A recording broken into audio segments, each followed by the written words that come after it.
Atos capítulo 2, quem encontrou diga amém. E cumprindo-se o dia de Pentecostes, estavam todos reunidos no mesmo lugar. E de repente veio do céu um som, como de um vento veemente e impetuoso, e encheu toda a casa onde estavam assentados. E foram vistos por eles línguas repartidas como que de fogo, as quais pousaram sobre cada um deles. E todos foram cheios do Espírito Santo e começaram a falar em outras línguas, conforme o Espírito Santo lhes concedia que falassem. E em Jerusalém estavam habitando judeus, varões religiosos de todas as nações que estão debaixo do céu. E correndo aquela voz, ajuntou-se uma multidão que estava confusa, porque cada um os ouvia falar na sua própria língua. E todos pasmavam e se maravilhavam, dizendo uns aos outros: pois que não são galileus todos estes que estão falando? Como pois os ouvimos cada um na sua própria língua em que somos nascidos? Partos e medos, elamitas e os que habitam na Mesopotâmia e Judéia e Capadócia, Ponto e Ásia, Frígia, Panfilha, Egito e as partes da Líbia junto a Cirene, e forasteiros romanos, tanto judeus como prosélitos, cretenses e árabes, todos os temos ouvidos em suas próprias línguas falar das grandezas de Deus. E todos se maravilhavam e estavam suspensos, dizendo uns aos outros: que quer isto dizer? E outros, zombando, diziam: eles estão cheios de... Amém, igreja pentecostal? Feche a Bíblia, coloque no banco, na cadeira, e pegue na mão da pessoa mais perfumada do seu lado. Se não tinha ninguém bonito, eu até entendo, mas perfumado tenho certeza que todo mundo está. Agora aperte a mão dele ou dela com carinho até eles falarem aleluia. Pentecostal que não faz barulho está com defeito de fabricação, não é? Vamos orar mais uma vez. Pai, nós te adoramos, e a oração que faço não invalida a oração do pastor Eduardo, pelo contrário, ela soma a oração dele. E a oração que eu faço neste momento é uma oração de guerra. Cerque este lugar aqui em Suzano com a sua glória e a sua presença, e num raio de 5 quilômetros onde houver um demônio alojado, eu dou a esses demônios segundos para sumirem daqui, porque se não sumirem, serão queimados pelo poder da sua glória, que aqui será derramada. Rasgue o céu sobre esta cidade nesta noite. Manda anjos de fogo descerem aqui, que estes anjos desçam trazendo brasas de fogo nas mãos, comecem a esparramar estas brasas entre nós, e onde houver um crente cheio do Espírito Santo, pega ele nesta noite, Jesus, e mostra o caminho da verdadeira e poderosa adoração. Fala conosco, fica conosco, em nome de Jesus. E toda a igreja diz: os que podem, tomem o seu assento aplaudindo, porque Jesus é bom.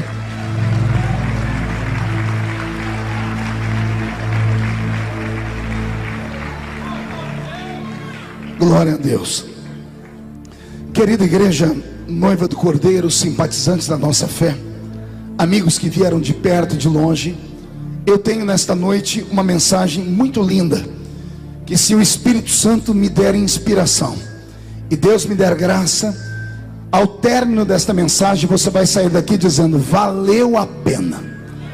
Em plena segunda-feira brava, deixar os afazeres em casa e vir a um culto como esse, para sentir a graça e a glória do Deus de Israel. Eu estou bastante cansado. Estava ouvindo aqui o pastor Moura falar que ele está aqui desde sexta-feira. Eu já perdi as contas desde que dia eu estou na estrada, falando às vezes 2, 3, 4 vezes por dia. Eu sei que de sexta-feira para domingo eu fiquei sem dormir 48 horas, porque eu não estou pregando apenas em São Paulo, estou viajando o Brasil para ajudar alguns amigos, para fortalecermos o nosso sonho, porque em breve viveremos nesse país o governo do justo. Vai se cumprir no nosso país Provérbios 29:2: quando o justo governa, o povo se alegra. E antes de começar a pregar, quero mandar um abraço ao pastor Cizino, ao pastor Reuel, aos seus representantes, que mandem o meu abraço a ele, nosso pai que intercede por nós todas as madrugadas. As pessoas pensam que, por eu estar lá tanto tempo, que eu tenho muita intimidade com o pastor Cizino, ou que eu fico no pé dele todo dia. Eu sei que o pastor Cizino tem 1 milhão de compromissos, e eu vejo às vezes 2 vezes por ano. Não ligo para ele, porque eu sei que ele tem 1 milhão de filhos para atender, mas eu sei que ele me sustenta em oração. Eu sinto a intercessão dele por nós. Por isso peço à igreja que ore sempre pelo patriarca das missões e pelo seu filho e por toda a equipe dos Gideões Missionários. Amém, igreja? Agora murcha a barriga, estufe o peito, levante um dedo de profeta para cima, aponte no nariz dessa criatura cheia do Espírito Santo do seu lado e diga para ela: vou profetizar. Nós faremos uma viagem nesta noite, uma viagem só de ida para dentro do coração de Deus. Então quem não quiser fazer a viagem, ainda dá tempo de ir para casa assistir o rebu, porque se ficar comigo aqui, você vai ver o rebuliço que Jesus vai fazer no nosso meio. Mais um grito de glória a Deus, por favor. Perfeito. Roberto, mude a música para mim. Eu prego o evangelho de meu Salvador Jesus Cristo desde criança. Eu tinha 13 anos quando agarrei o microfone como esse para pregar pela primeira vez. Hoje eu estou com 41, com cara de 50, corpinho de 60. Isso é rir porque não é você, a base de vitamina, né? Mas tudo bem. Mas eu não tenho na minha memória, desde a minha infância até hoje, nenhuma lembrança de um culto onde Jesus tenha faltado da reunião. Meia dúzia entendeu? Vou melhorar a sentença. Eu quis dizer que desde criança até hoje, não me lembro de um culto onde Jesus tenha sequer chegado atrasado à reunião. Como pregador, às vezes sou obrigado, por motivo de força maior, chegar depois que o culto começa. Às vezes sou obrigado a sair antes do culto terminar. Mas Jesus nunca fez isso. Ele sempre chega quando o primeiro crente chega. Ele só vai embora quando o último crente vai embora. Isso quando ele não encontra meia dúzia desses crentes maluquinhos que amam fazer hora extra na igreja. Termina a bênção apostólica e eles ficam no mistério. Pois bem, Jesus ama tanto a igreja que ele fica com eles também. Ele só vai embora quando todos vão embora. Tudo isso porque ele deixou na sua palavra uma promessa. Ele disse: esta é a minha igreja, e as portas do inferno não prevalecerão contra ela. Quem pertence a esta igreja viva, dá mais um grito de glória, por favor. Pois bem, eu li o texto áureo dos pentecostais. Não vou pregar sobre ele a princípio. Eu usei apenas esse texto para despertar a memória dos crentes, que embora vivamos num tempo terrível, no mundo perdido, embora vivamos num tempo capitalista, onde os homens acreditam só em mamon, porque o Deus desse tempo é o dinheiro, embora até mesmo as igrejas tenham aderido a esta onda da prosperidade, e parece que olham para Jesus e enxergam ele apenas como um banqueiro, como aquele que pode curar todas as crises financeiras que temos, eu acredito que ainda exista no nosso meio um remanescente de homens e mulheres que, quando atravessam as ruas, as vilas e as cidades e vêm para um evento como esse, vêm em busca daquilo que o dinheiro não pode comprar, vêm em busca daquilo que a matéria não pode influenciar, vêm em busca de um poder metafísico, invisível, sobrenatural, que ainda rege a vida daqueles que são carismáticos e pentecostais. Aqueles que são como eu, criados com um tutano de Jeová, naquelas igrejinhas pequeninas, caindo ao pedaço. Mas os homens e mulheres que ajudaram a moldar a nossa fé eram cheios do Espírito Santo. A maioria deles analfa de pai, e o que sobrava era beta de mãe. Quase todos eles só com 2 dentes na boca, era o zagueiro e o atacante. Mas quando eles dobravam os joelhos no chão, até Deus ficava de pé lá em cima do trono para responder às nossas orações. Homens e mulheres que tiveram a mesma base espiritual que eu tive, não se entregam. Quando entram numa reunião como essa, ficam aflitos quando vêm os crentes que estão na igreja, mas pensam que estão em outro lugar, porque não param de conversar, não param de bater papo, não param de mandar mensagem de celular. Tem alguns que até dentro da igreja não largam a desgraça do Facebook. Alguns entram aqui dentro, como eu estou vendo lá atrás, nem vou olhar para não deletar onde estão, meninas lixando as unhas, casaizinhos fazendo carinho no outro, dando até beijinho no rosto. Esta geração é diferente da minha. Na minha geração, quando entrávamos num lugar como esse, nós guardávamos os nossos pés, porque tínhamos certeza de que esse lugar era um lugar santo. Oxalá que nesta noite você se desligue da terra e encha a sua botija de azeite. Nesta noite, eu vim pregar para aqueles que ainda acreditam que mesmo Deus sendo invisível, Ele é real e Ele está entre nós. Eu li o texto sobre a descida do Espírito Santo porque é sobre esta personagem que eu quero pregar. Quero falar sobre a terceira pessoa da Trindade. E já começo a explicar que mesmo estando Ele na terceira pessoa da Trindade, isso não diminui em nada. Ele não é menor do que o Pai, tampouco é maior do que o Filho. O Espírito Santo é Deus na sua totalidade, e Ele está entre nós nesta noite. Você pode nem acreditar, pode nem ter percebido, mas quando você entrou aqui, Ele estava lá na porta onde você estava. E quando você passou por Ele, Ele ficou ansioso. Eu imagino a figura, Ele olhando para você com aqueles olhos de paixão e amor, Ele apertando as mãos ansioso e dizendo para si mesmo: quem sabe é hoje, quem sabe ela hoje se lembra que eu existo, quem sabe ele hoje se lembra que sou eu o galardoador, que sou eu que tenho os dons, que sou eu que posso transformá-los em pastores, pregadores, evangelistas, presbíteros, missionários, profetas, cantores, ungidos. O Espírito do Senhor está mais ansioso por este culto do que eu e você acredite nisso. Pois bem, este ser tão poderoso que chegou a esta terra 2000 anos atrás de mala e cuia, porque antes de vir de mala e cuia, ele já fazia algumas viagens por esta terra. Ele entrou nesse nosso mundo para mudar a história da raça humana. E eu queria nesta noite pregar exatamente sobre isso. Quero falar sobre o mover do Espírito Santo na história, não na história odierna, não na história futura, não na história dos apóstolos, mas desde que o mundo é mundo. Por isso eu te peço paciência, porque vamos dar um passeio pela Bíblia Sagrada toda. Toda a história do Espírito Santo começa no livro do Gênesis, logo no primeiro capítulo e no primeiro versículo. Lá está escrito assim, que no princípio criou Deus os céus e a terra.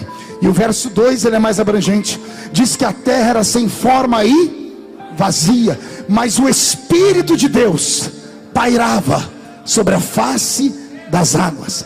A palavra pairava não tem nada a ver com parava. A palavra pairada não tem conotação de sentido de estática. A palavra pairava significa movia-se. No original em que foi escrito a Bíblia, a palavra pairava tem uma outra conotação de guarda.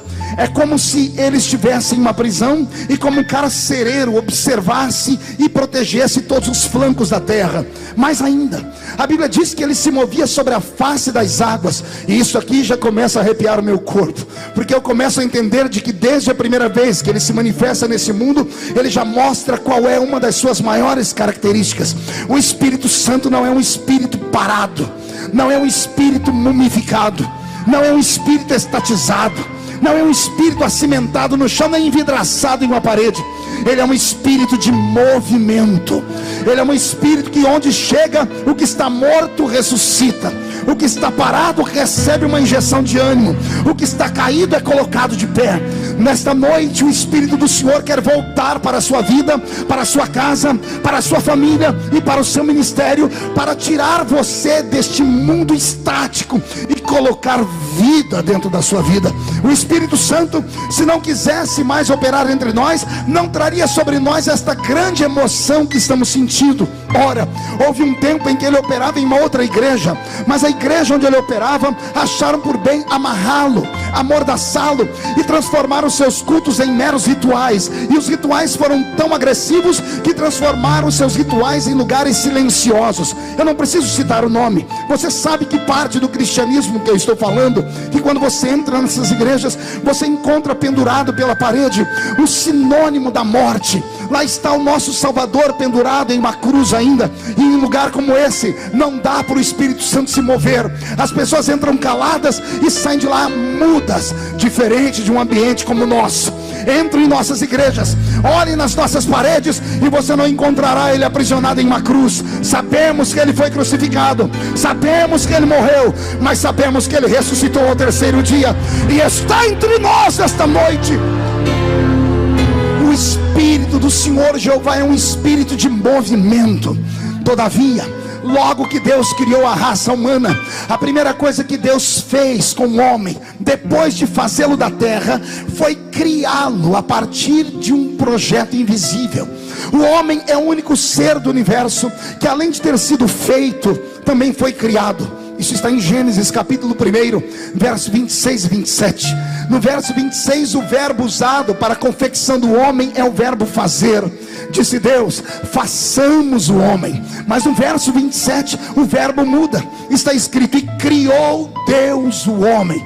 Então o homem é o único ser do universo, Marquinho, que Deus fez de duas formas.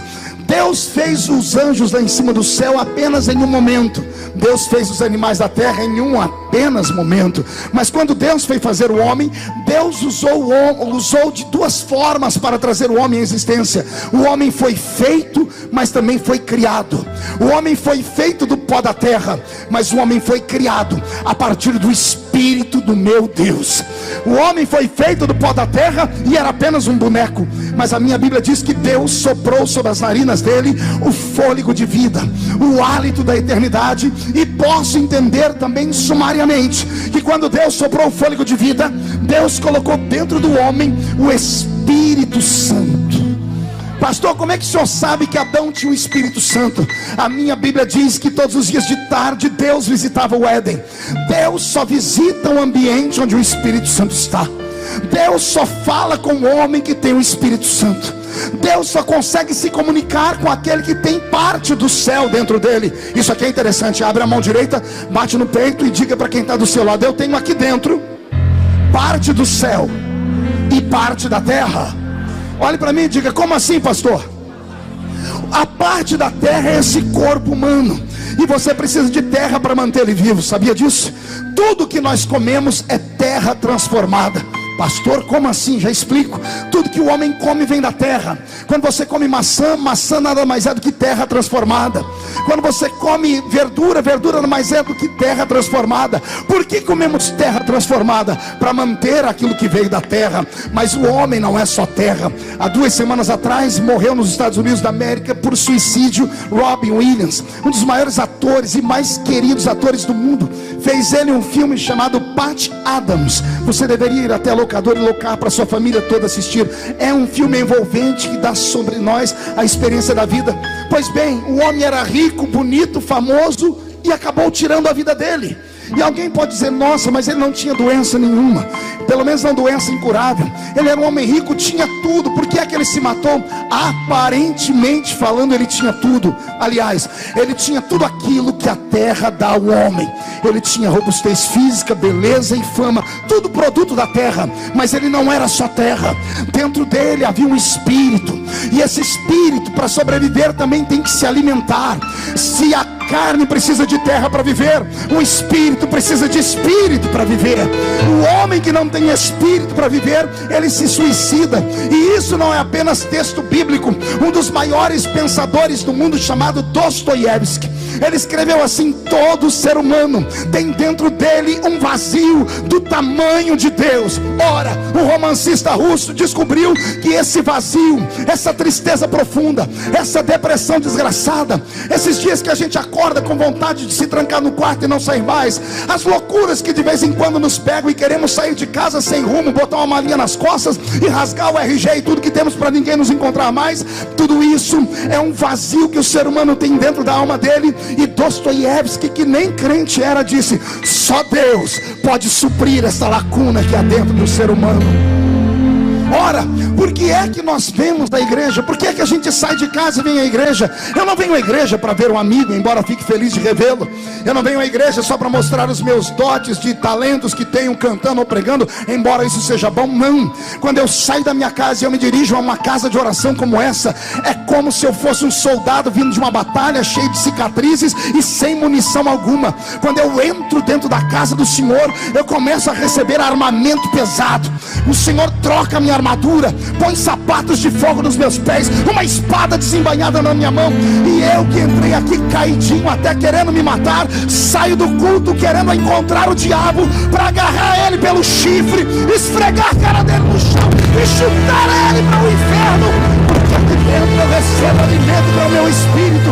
E eu tenho dificuldades em entender como é que alguém consegue sair de casa, deixar a televisão, conforto, e entrar numa reunião como essa e ficar como eu estou olhando aqui, pessoas com a mão no queixo, roendo a unha, mascando essa desgraça desse chiclete, olhando para mim com essa cara feia, parecendo que foi batizada num pote de vinagre. Segura aí, com o olho seco, parecendo olho de sapo que morreu no dia de enchente. Segura aí, com essa boca travada, essa boca de aço, essa língua de ferro, esse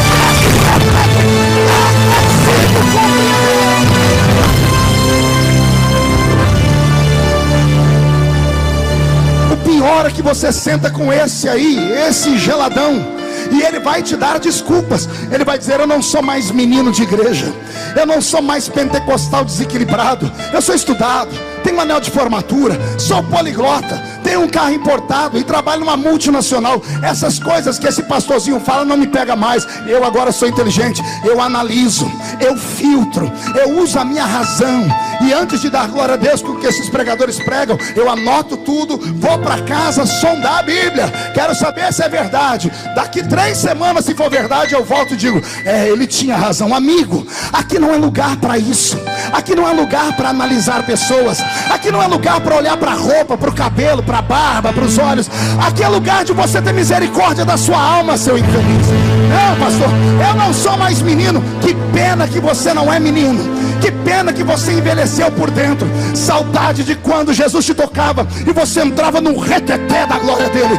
Saudade de quando a sua boca ainda era um instrumento profético. Do que adianta ficar bonito por fora e vazio por dentro? Corre o risco da trombeta tocar e você não entender o toque. Corre o risco do Espírito Santo descer e você não ser tocado. Jesus não te trouxe aqui para observar, ele te trouxe aqui para cultuar.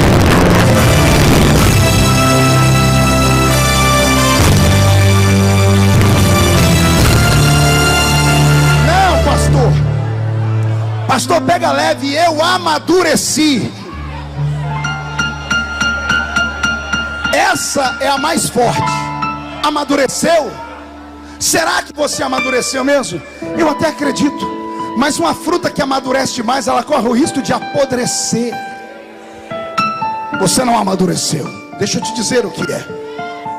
O problema é que você enferrujou. O problema é que a tribulação da vida roubou a sua paz e a sua experiência. O problema é que você mudou por dentro. Ah, pastor, o senhor também mudou. Mudei por fora e para melhor. E agora até dei um cortadinho no cabelo, agora estou ficando até mais bonitinho. Eu mudei por fora, e por fora você pode mudar quantas vezes for, você não pode mudar por dentro. Os crentes que me ouvem pregar, de olhos abertos, assim: nossa, ele mudou. Mas se fechar o olho, vai lembrar da voz do menino da Vila Tatu, que prega há muitos anos, e eu nunca deixei a minha fé esmorecer. Sabe por quê? Porque eu não abandono o Espírito Santo, eu não deixo ele sair da minha vida. Eu aprendi com Davi. Davi, no pior momento da vida dele, ele olhou para o céu e disse: tira tudo que eu tenho.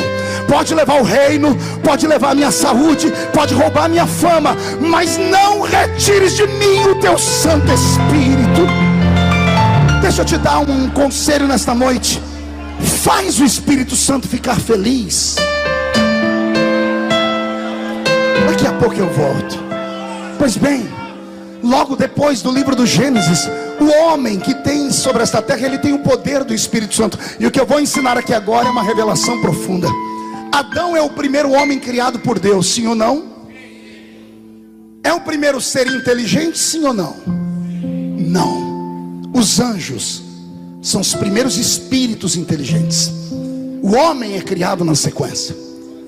Agora, todo ser inteligente se comunica com ser inteligente. Tem alguns aí que gostam de conversar com animal, né? Mas esses aí tem que internar lá no Hospital Santa Teresa, né?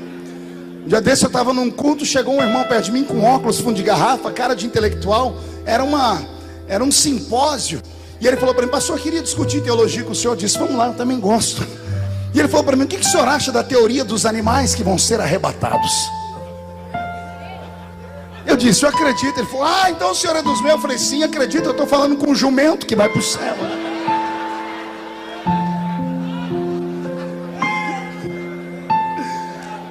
Ser inteligente se comunica com ser inteligente. Diga para o seu irmão: ser inteligente Se comunica com o ser inteligente. Pode até se comunicar com o ser irracional, mas ele domina o ser racional, amém? Os anjos, quando foram criados, eles conversavam com Deus, sim ou não? Em qual idioma? Qual é o idioma dos anjos? A Bíblia diz língua dos anjos. Língua dos anjos, amém? E qual é a língua dos anjos, senão a língua de Deus? Porque Deus os cria e os ensina a falar, amém até aqui? Agora respire fundo. Qual era a língua de Adão? Qual é o idioma que o homem falava? Porque a Bíblia diz que Deus falava com o homem, Dr. Bauer. Se você for pegar a enciclopédia Barça, que já é antiguíssima, vai dizer que a primeira língua que o homem falou foi a língua sumeriana, dos sumérios. E eu dou gargalhada disso, porque o homem que eu conheço na Bíblia não nasceu parecendo um macaco andando de quatro. Ele foi criado à imagem de Deus. Se ele foi criado à imagem de Deus, ele falava o idioma que Deus lhe deu. A pergunta é: qual idioma Deus deu ao homem? Simples. O idioma dos seres inteligentes. A primeira língua que o homem falou no Éden era a língua dos anjos. O filho fala a língua do pai, sim ou não? Adão é filho, quem é o pai dele? Deus. E o homem conversava em que língua? A língua dos seres inteligentes. Você já vai entender por que eu estou falando isso. Deus falava com o homem no seu idioma, até o dia que o homem pecou. O dia que o homem pecou foi uma tristeza muito grande, e Deus teve que trazer a morte a este planeta, matando um animal para cobrir o seu pecado, a sua nudez. Logo na sequência, o homem recebe de Deus as maldições que ele tem que trabalhar. A mulher sentindo dores ao dar à luz, a serpente perde a articulação nas pernas e nos braços, e o diabo vai para o inferno e de lá para cá nunca mais dormiu.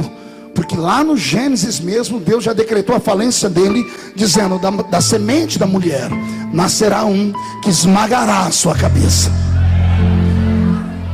Deus conseguiu tentar ainda um relacionamento com o homem, porque Deus apostou que na posteridade do homem haveria homens que fossem seus amigos. E logo nos filhos de Adão nós vemos a falência. Encontramos um Abel puro e santo, mas encontramos também, pastor Gedilson, é esse nome, né? Acertei? Encontramos também um Caim completamente possesso por espíritos estranhos. E é Caim quem assassina o seu irmão Abel. Logo que o homem começa a sentir o gosto do sangue na boca e começa a se transformar numa raça miserável, os descendentes desses empestiam a terra com sentimentos malignos. Nós vamos até o dia em que Deus procura um homem na terra chamado Noé, porque era o único justo que ainda havia. E Deus diz para ele: Noé, o meu espírito não ficará mais com o homem. Talvez tenha sido essa a maior maldição que veio sobre a raça humana. O meu Deus, o Criador dos céus e da terra, que soprou nas narinas do homem o Espírito Santo, chegou no livro do Gênesis com Adão, ou melhor, com Noé, e disse: eu vou arrancar o meu espírito do homem, porque o homem não merece ter a presença dele. E Deus cumpre o que fala. Logo depois do dilúvio, nós vemos um homem se levantar na terra, cujo nome era Nimrod. E Nimrod é um homem que a Bíblia diz que ele era um poderoso caçador. Não pense que a Bíblia está elogiando. Quando você procura no original, a palavra poderoso significa terrível, truculento e assassino. A história diz que esse homem matou o pai para dormir com a própria mãe e ter filhos com ela. A raça de homens que desce sobre a terra é uma raça tão violenta e tão maligna que Deus não deixa mais o Espírito Santo na terra. O Espírito Santo é arrancado da terra. Só que ficou aqui aquilo que o homem havia aprendido do Espírito Santo. Pergunte o quê? Só fala se todo mundo perguntar? As línguas. O homem ainda falava um idioma só, que era um idioma não universal. Não, melhor, não o idioma da terra, mas o idioma universal. Pastor Marcinho, é aí que acontece o grande projeto de Deus. A minha Bíblia diz que Deus convoca a sua divindade, Pai, Filho e Espírito Santo, desce no alto da torre de Babel e dá um brado dizendo: eia, desçamos e confundamos a língua dos homens. A palavra confundir significa: tiremos do homem o poder de se comunicar conosco no nosso idioma. É ali na torre de Babel que o homem é desligado do céu por completo. Ele já não tem o Espírito Santo e agora também não tem mais as línguas. É ali que são criadas as línguas da terra. Deus vai para o céu e se tranca lá dentro. A raça humana é abandonada à sua própria sorte. A Bíblia diz que só havia violência, só sabiam casar, dar-se em casamento, matar, assassinar, conquistar, criar cidades. Deus abandonou a raça humana à sua sorte. Mas parece que a Bíblia Sagrada, de fato, diz para nós que Jesus é o Cordeiro que foi morto desde a eternidade.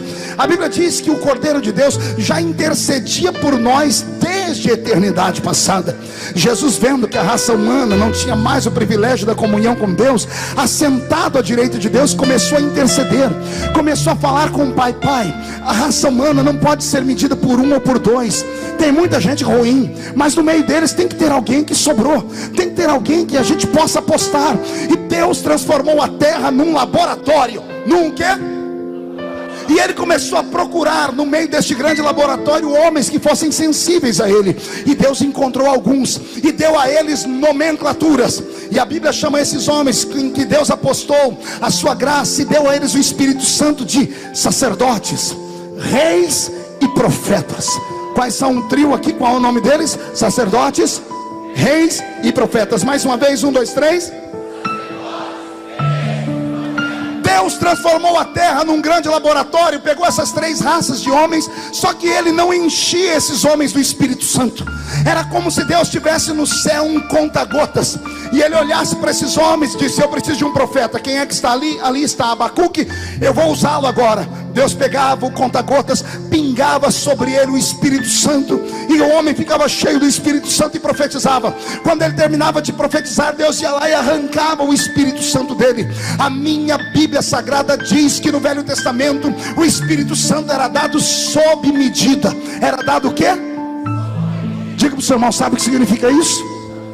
O profeta não podia profetizar a qualquer hora, o sacerdote não podia atuar a qualquer hora.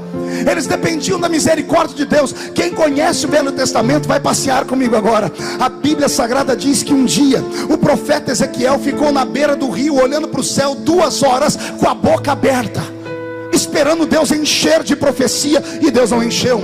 A Bíblia diz que um dia o profeta Eliseu queria profetizar, mas não tinha inspiração. Aí ele foi lá no campo de Israel, arrumou um tocador de instrumentos, arrumou um Roberto da vida, um tocador de instrumentos, e disse: toca uma música. E ele começou a tocar.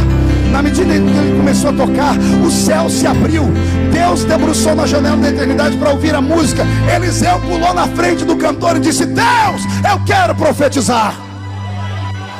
Aí Deus deu a ele a unção da profecia. Tem gente que pensa que Sansão era um homem parecendo Arnold Schwarzenegger, poderoso, másculo, viril e cheio de bíceps. A força dele não estava nos músculos, a força dele não estava na perna. Se eu conheço um pouco de anatomia da raça humana, Sansão era um homem barrigudo, porque ele era beberrão desenfreado. E todo bebum, todo beberrão, ele é barrigudo. Sansão não tinha força nos bíceps, ele tinha força pelo poder do Espírito Santo. Deus, quando queria usar ele, pegava o conta-gotas, ia lá e pingava sobre ele um pouquinho do Espírito Santo. Aí ele ficava forte. Uma jumenta, uma queixada de jumenta na mão dele virava uma metralhadora R-15, matava 1000 homens. Quando o Espírito saía, ele se enfraquecia. A minha Bíblia Sagrada diz que no Velho Testamento Deus não dava o Espírito Santo para qualquer um, e não dava o Espírito Santo deliberadamente. Pastor, tem mais exemplos? Tem. A minha Bíblia diz que um dia Moisés, o grande legislador, o deputado federal de Israel, o criador de leis, ele está dentro da tenda dele e chamou o sogro dele, Jetro, e disse: amigo, não estou dando conta, esse povo é terrível, 3 milhões de pessoas que me aporrinham todo dia. O que é que você quer fazer, Moisés? Eu não sei, eu acho que eu vou entregar os pontos. O sogro disse: rapaz, você deve conhecer pessoas importantes em Israel, ou homens que são fiéis a você. Faz uma lista, escolhe alguns, fala com Deus para repartir a carga. Moisés achou interessante a história, subiu no alto da montanha e disse: Deus, o que o senhor acha de a gente levantar no meio de Israel líderes, chefes de 1000, de 10.000, chefes de 100, porque eu sozinho não estou dando conta. Deus olhou e disse: é boa ideia, Moisés. Quando ele vai descendo, o senhor diz: não, Moisés, faz o seguinte, escreve uma lista com um nome, escolhe 70. E Moisés anotou o nome dos 70. O Senhor disse: traz a lista para mim. Moisés disse: está aqui a lista. O Senhor disse: então fique em pé. Por quê, Senhor? Porque eu vou retirar do que eu te dei e vou repartir com mais 70. Deus poderia muito bem ter dado aos outros uma experiência particular, mas a Bíblia diz que Deus retirou do espírito que estava em Moisés. Deus pegou o conta-gotas, fincou no espírito de Moisés e puxou. O que saiu de Moisés, Deus andou no meio da congregação e pingou na cabeça de 68 que vieram à frente. Mais 2 não foram encontrados a tempo. A Bíblia diz que eles estavam no meio do arraial, e a Bíblia diz o nome deles: Eldade e Medade. E quando o Espírito Santo desceu sobre todos, Eldade e Medade no meio do povo estavam andando tranquilo, quando de repente começaram a pular, começaram a dar glória a Deus e a cantar. Aí começaram a profetizar. E quando eles começam a profetizar, tem um enxerido, com todo respeito, sempre tem um enxerido quando o Espírito Santo vai descer. Sempre tem um coveiro espiritual que nunca recebe nada e não quer que ninguém receba. Sempre tem um crente cascudo, parece cipó verde. O infeliz, quando você acha que ele está no Pentecoste, ele só está transpirando, o fogo pegando, ele até chora, mas não pega fogo nem com reza brava. E esse geralmente não quer que ninguém pegue fogo perto dele. Ele viu os 2 meninos começaram a pular, foi pelo canto, chegou lá na tenda de Moisés para falar com Moisés, tem que passar por Josué. E ele vai no ouvido de Josué e diz: Josué, tem 2 moços dando escândalo no meio de Israel, eles estão pulando, profetizando, lá não é lugar disso. Josué ficou irado, botou a mão na espada, chegou em Moisés e disse: Moisés, chegou a informação que tem 2 homens profetizando no meio de Israel, e o profeta aqui é o Senhor. Eu posso ir lá mandar eles parar? Com a espada eu tenho autoridade. A Bíblia diz que Moisés olhou para Josué e disse assim: ah, Josué, oh Josué, quem dera não só os 68 que estão aqui, quem dera não só os 2 que estão lá, quem dera todo Israel fosse cheio do Espírito Santo. O sonho de Deus era que todo ser humano fosse cheio do Espírito Santo, mas Deus encontrou bloqueios e barreiras no Velho Testamento, até que um belo dia Deus estava muito feliz. Ele olhou para uma nação que vivia o pior de todos os momentos de seca. Estamos no livro do profeta de 17 anos, 835 anos antes de Jesus nascer. Seu nome é Joel. A situação é tão grave que a história diz que a chuva descia, mas 1,5 metro antes de chegar do chão ela evaporava, porque o que subia da terra era um mormaço tão grande que a água não molhava a terra. Eles não foram salvos no verão, não foram salvos na cega. É por isso que a Bíblia tem aquele versículo tão lindo: passou a cega, findou o verão, e nós não estamos salvos. Porque a cega, quando Israel colhia os frutos que vinham da seara, e a outra parte, o verão, era quando Israel colhia os frutos das árvores, as tâmaras e as maçãs.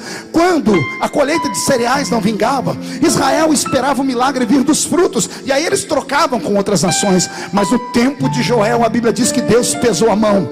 Não houve colheita nem na cega, não houve colheita nem no verão. Quem já leu o livro do profeta Joel chorou, porque a Bíblia diz que até os animais baliam olhando para o céu, implorando por misericórdia. A Bíblia diz que as mulheres que tinham bebês desmamados levavam eles para a rua, e o choro da criança subiu ao céu em forma de clamor. Quando todo Israel foi para o meio da rua, e os velhos rasgavam as vestes dizendo: perdoa o nosso pecado, adoramos Baal, Astarote, Azera, Marduk, mas tu és o único Deus. Quando Israel clamou, Deus foi lá na casa do menino de 17 anos, colocou na boca dele uma trombeta, que eu chamo de trombeta do avivamento, e ele foi para o meio da praça e disse assim: assim diz o Senhor, Israel, há de ser que nos últimos dias derramarei do meu espírito sobre toda a carne. Vossos filhos e vossas filhas terão visões, vossos velhos sonharão sonhos, e naqueles dias derramarei do meu espírito sobre os servos e sobre as servas. Toda a carne verá a minha glória. Quando o profeta Joel profetizou isso, eu imagino que ele mesmo colocou a mão na boca e disse: o que eu estou falando? Como pode toda a carne receber o Espírito Santo, se Deus só derrama o Espírito Santo sobre sacerdotes, reis e profetas? Israel e toda a nação esperou que Deus derramasse o Espírito Santo nos seus dias, mas atravessamos a Bíblia Sagrada e vemos que os homens que recebiam o Espírito Santo parece que não davam valor a ele. A Bíblia diz que Davi, o homem segundo o coração de Deus, dormiu com uma mulher que não era dele e mandou matar o marido dela. O homem mais sábio da Bíblia, Salomão, morreu em loucura por causa do amor das suas 1000 mulheres. A minha Bíblia Sagrada diz que até Moisés, o grande pastor de Israel, ao invés de começar o seu ministério dando vida, começa matando um homem, enterrando na areia. A Bíblia Sagrada nos mostra que todos os homens com quem Deus tentou manter relacionamento de amizade fracassaram. Era a forma do diabo andar nessa terra e gritar para o céu dizendo: todos os homens que levantarem aqui, eu derrubo e assassino. Dito e feito. Chegou um dia que a paciência de Deus se esgotou. Estamos no livro do profeta Malaquias. Por que é que você acha que ele e o seu contemporâneo Zacarias têm profecias tão violentas? Uma delas é de morte e destruição do mundo, onde eles dizem assim: o sol ficará tão quente que a terra vai ferver, os olhos dos homens apodrecerão em torno da sua própria órbita. Mas quando eles estão profetizando maldição, Deus enxerga o futuro e inspira um deles a olhar para o céu e a gritar assim: todavia, para aqueles que temem ao Senhor, nascerá o sol da justiça. Terminamos o Velho Testamento. Em Malaquias Deus se cala e Deus desmonta o cenário da sua glória. Pergunte como? Deus tira da terra tudo aquilo que era celeste. A Shekinah desaparece. Os anjos não descem à terra. Os homens não recebem mais inspiração para profetizar. Deus não aparece mais na terra em forma do anjo do Senhor. Os homens ficam abandonados. De Malaquias ao livro de Mateus nós temos 400 anos, chamados de período interbíblico, entre o Velho e o Novo Testamento. Um período em que Deus ficou sem falar com o homem, porque o homem foi julgado e condenado. É por isso que a Bíblia Sagrada no Velho Testamento diz: a alma que pecar, essa está decretada a falência do homem. Mas como eu disse, à direita de Deus está o intercessor. E Jesus começou a interceder. Eu imagino o pai gritando lá em Isaías capítulo 6, olhando para a terra e dizendo: eu fui, ninguém deu valor a mim, e agora a quem enviarei? Quem há de ir por nós? E lá do céu uma voz gritou respondendo: eis-me aqui, envia-me a mim. É a maneira de Jesus falar: pai, eu vou lá desbravar os corações, eu vou descer naquela terra e vou encontrar um grupo de homens que merecem a presença do Espírito Santo. E a minha Bíblia diz que começa um novo tempo na terra. Israel ficou 400 anos sem ouvir profeta, até que Deus rompe, até que Deus começa a trazer o avivamento. E o avivamento não começa com palavra doce, o avivamento não começa com profeta meia boca, o avivamento começa com profeta macho. O profeta entra em Israel com o cabelo desse tamanho, a barba desse tamanho, uma roupa de pelo do camelo, magricela com a vareta, carne queimada pelo sol, comendo somente gafanhoto e mel silvestre. E ele abre as portas de Jerusalém gritando: arrependei-vos, porque é chegado o reino de Deus na terra. Olharam para ele e perguntaram: tu és o Messias? Ele diz: não, eu sou a voz do que clama no deserto. 400 anos de terra seca, 400 anos sem poder, sem unção, sem Espírito Santo, sem anjos. Aí vem esse homem, na força de uma leoa parida, entra em Israel e dá de dedo no nariz do rei Herodes, aponta para Herodes e diz: essa mulher que está contigo não é sua mulher, é sua amante. E ele começa a revirar Israel e botar Israel de cabeça para baixo, até que expulsam ele de Jerusalém. Mas não tem problema, o profeta sabe qual é o destino dele. Podem calar um profeta, mas não podem calar suas profecias. Já estava decretado, o Messias ia chegar na terra. E um belo dia, esse João está na beira do rio Jordão batizando os homens e mulheres, quando de repente desce pela encosta da montanha um homem diferente. E ele, que chamava todo mundo de raça de víbora, nesse dia não chama de víbora. Ele aponta a mão e diz: eis aí o Cordeiro de Deus que tira o pecado do mundo. E o Cordeiro desce, mas não desce às águas, não antes que João saia das águas e vá ao seu encontro. João vai no ouvido dele e diz: eu preciso ser batizado por tu, e vem tu a mim. E ele diz a ele: fique tranquilo, para que se cumpra a lei, me batize. João, quando vai batizar Jesus, oh glória, a Bíblia Sagrada diz que quando João deita Jesus nas águas, o céu se abre, um facho de luz desce sobre aquelas águas, e desce sobre Jesus, aquele que havia saído da terra no livro do Gênesis, aquele que Deus apenas pingava sobre a cabeça dos homens. Diz a Bíblia que o Espírito Santo desceu sobre Jesus em forma corpórea de uma pomba. E quando isso aconteceu, foi tão tremendo que Deus abriu a boca no céu e gritou: eis aí o meu filho amado, em quem me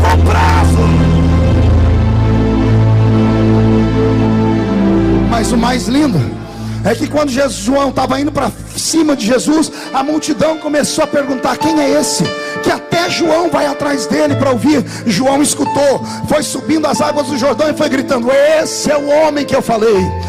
Eu, na verdade, vos batizo com água para arrependimento, mas não sou digno de desatar as alparcas dos pés dele. Se eu vos batizo com água para arrependimento, ele vos batizará com o Espírito Santo. Ele vos batizará com o Espírito Santo. Ele vos batizará com o Espírito Santo e com fogo. É em Lucas capítulo 4 que a minha Bíblia diz: e Jesus se alegrou no Espírito Santo. Em João capítulo 20, logo que Jesus ressuscita, que ele para o seu colégio apostólico, olha para os que tinham sobrado, porque um tinha se matado, e faz assim sobre eles: ei, discípulos,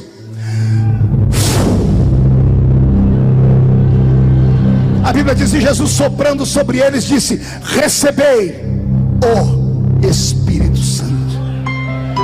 Interessante, pergunte o que? Em João 20 ele sopra sobre eles Sopra sobre eles o quê? Não ouvi, sopra o quê?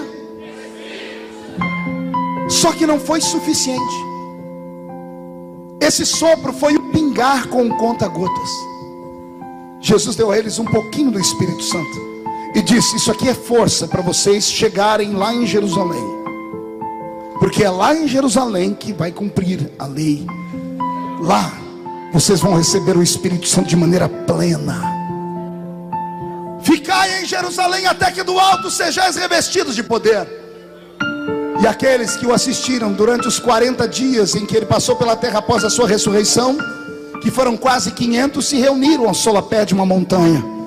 Ali viram ele ressuscitado, viram ele ir ao céu, e ouviram ele dizer: fiquem em Jerusalém. Os que creram saíram dali e foram para Jerusalém. Dos 500, quase 120 acreditaram.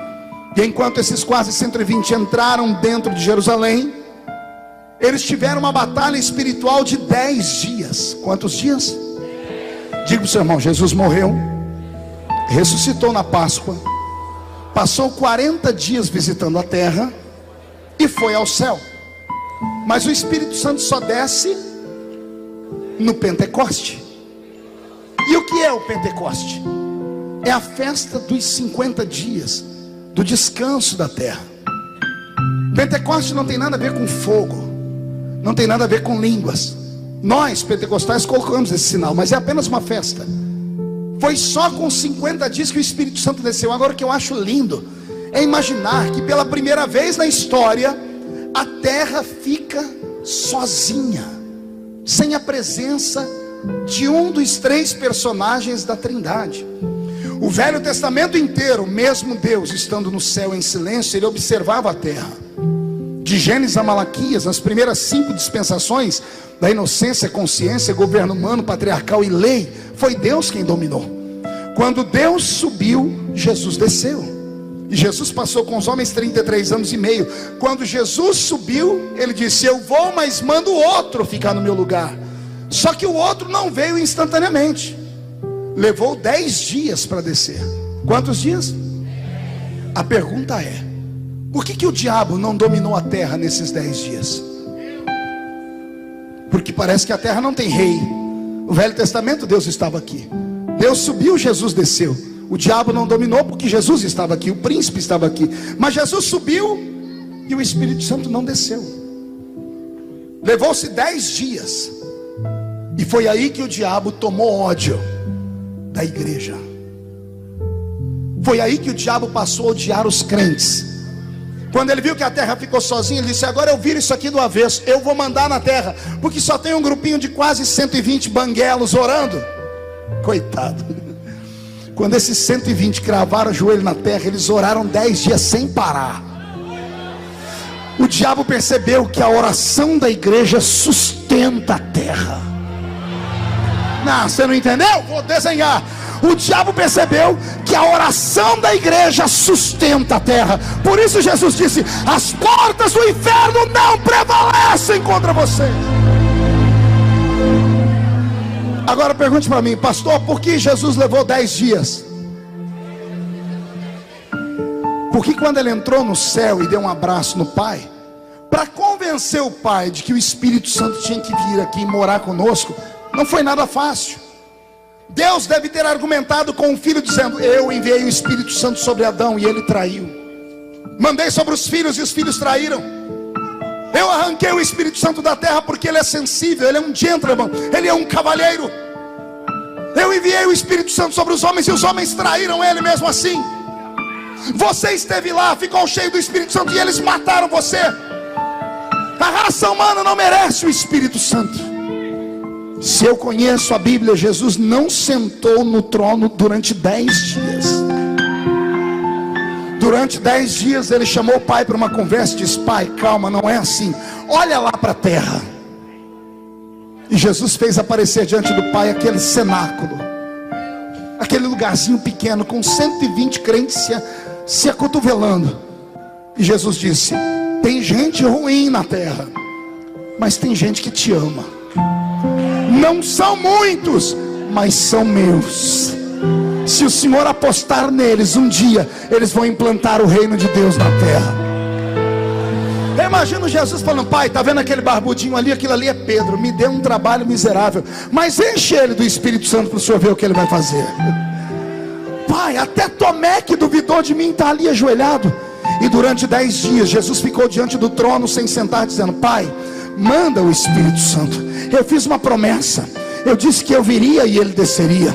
Durante 10 dias Jesus intercedeu por nós ininterruptamente, todos os segundos pelo relógio da terra. 10 dias diante do Pai, dizendo: manda, manda, manda, manda. Quando o Pai parava de olhar para o Filho, olhava para a terra, tinha 120 crentes de joelho dizendo: manda, manda, manda, manda. Quando o Pai parava de olhar para a terra, olhava para o Filho, manda, manda, manda, manda. Quando ele olhava para a terra, estava os crentes: manda, manda, manda sobre nós o seu poder. Manda, manda, manda sobre nós o seu poder. Foi o primeiro dia, o segundo, o terceiro, o quarto, o quinto. Batei, batei e abri-se-vos-á. Pedi, pedi e dar-se-vos-á. No 10º dia Deus deu um grito: tá bom, chega. Espírito Santo, querido companheiro, venha cá. E lá vem aquele Espírito lindo. Roberto, me dê o seu melhor. Eu me emociono quando falo dele. Ele é invisível, mas é real. Você nunca verá o Espírito Santo com uma espada na mão. Você nunca verá ele com pedras ou com poder de acusar alguém. A Bíblia diz que ele tem um poder diferente. Ele intercede por nós com gemidos inexprimíveis. Pense num ser todo poderoso, gentil, meigo. Ele é tão meigo que o símbolo dele é uma pombinha. A pombinha é a única das aves que não desce em cima de carne podre, em coisa fedida. A pombinha é a única das aves que não tem fel no seu estômago. Uma vez pediram para mim: pastor, dê um exemplo do que é o Espírito Santo no culto. Eu disse: o Espírito Santo é como um beija-flor. Você já viu um beija-flor? Tem um pássaro mais lindo. Tem um pássaro que exibe tanta beleza, tanta graciosidade, a gente para ver. Mas pense num pássaro sensível. Pense num pássaro que um vento pode derrubá-lo. Pense num pássaro que só vai em flor aberta, e só vai em flor que tenha mel dentro dela, pólen. Assim é o Espírito Santo. E ele está aqui nessa noite, procurando nesse jardim do meu Deus uma flor aberta. Está procurando uma flor que tenha mel dentro dela. Ele está esperando que você derrame as suas lágrimas últimas. Ele está dizendo que ele entende o seu choro, o seu grito, e ele está aqui para te ajudar. Você pode até ter entrado sozinho, mas vai sair escoltado. Ele me manda te dizer que hoje ele vai te encher tanto, mas tanto, que você vai transpirar azeite depois desse culto. E se tem alguém que acredita que ele está aqui, não dá um grito agora não, dá um berro de glória a Deus em